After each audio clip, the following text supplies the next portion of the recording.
2. All right, so now we're going to be doing the manual blood pressure. This is Jasmine. She's going to be my patient for the day.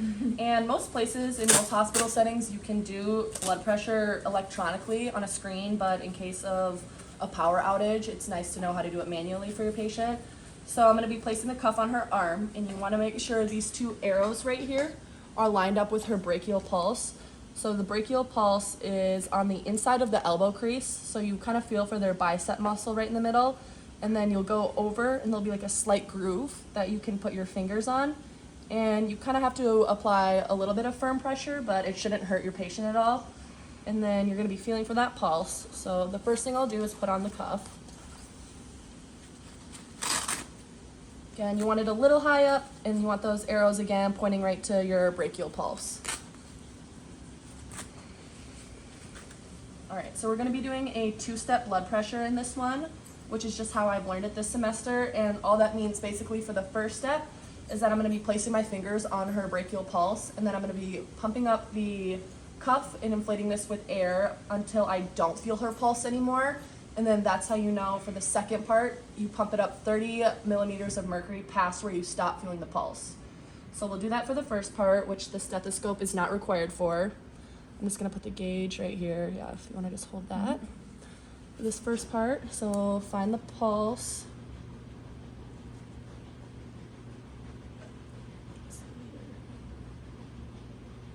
All right, feel the pulse. So I'm gonna pump up my cuff. Where's this going? Let's see here. All right, there we go.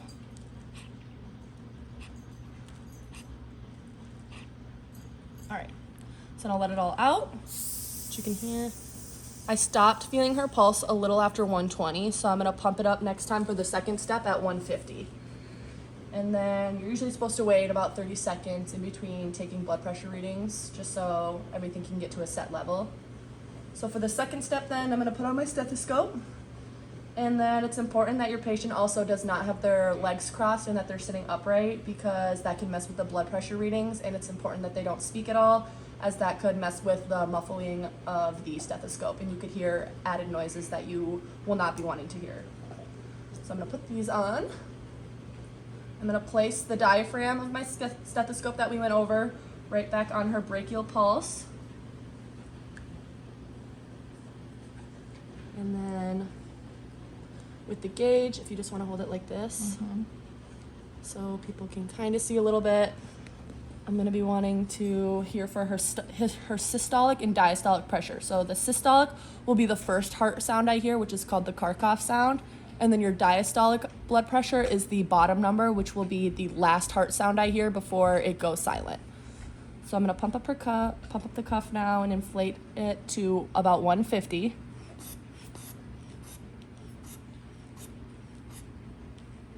So about 150. And then I want to let this valve go at about 2 millimeters a second.